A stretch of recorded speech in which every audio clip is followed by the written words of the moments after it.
What if your silence isn't strategy? What if it's just the most sophisticated way you've ever found to hide the fact that you don't actually have an answer? Sit with that for a second before you keep watching, because this is the question this entire series has been circling without ever asking it directly. You've built a habit now. Someone challenges you, and instead of engaging, you go quiet. It feels like control.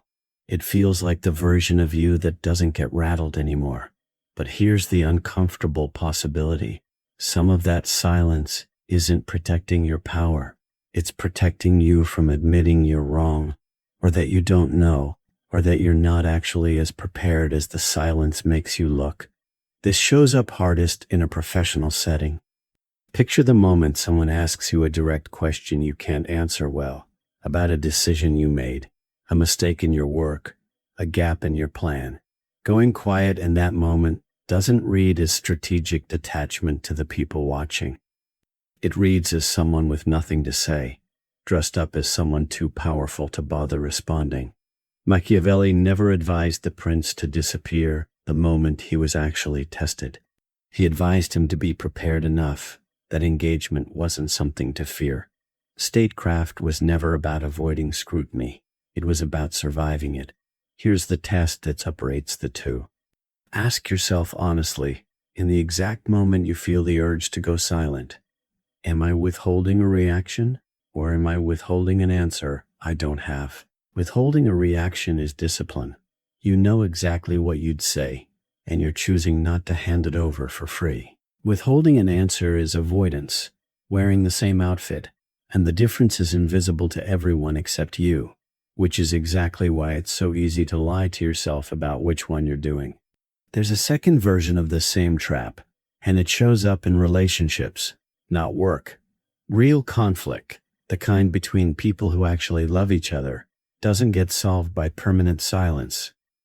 It gets solved by two people willing to name what's wrong and work through it together. If your default has become disappearing every time something needs to be discussed, you haven't found a Machiavellian edge. You've found a way to never resolve anything, and called the resulting distance peace. This matters because unresolved conflict doesn't stay still.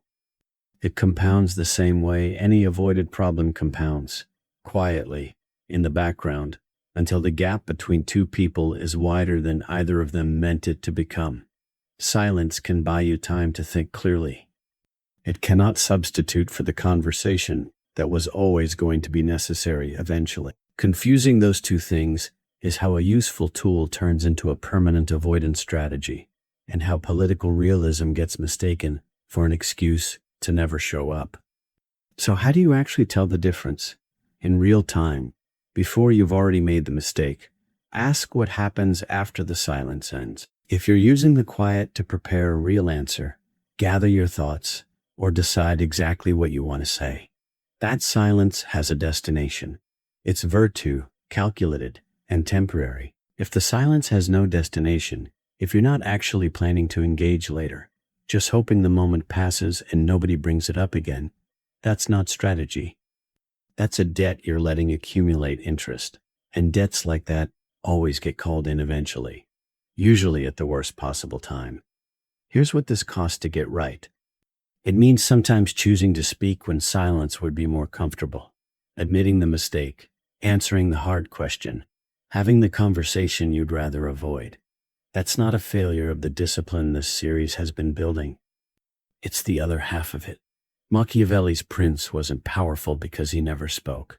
He was powerful because he knew exactly when speaking was the stronger move, and he didn't let comfort make that decision for him. So here's what changes for you starting now.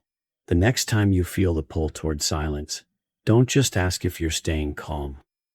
Ask if you actually have something to say, and you're choosing not to say it yet, or if you're using the silence to avoid finding out whether you have anything to say at all. One of those is the still this whole series taught you. The other one was never strategy.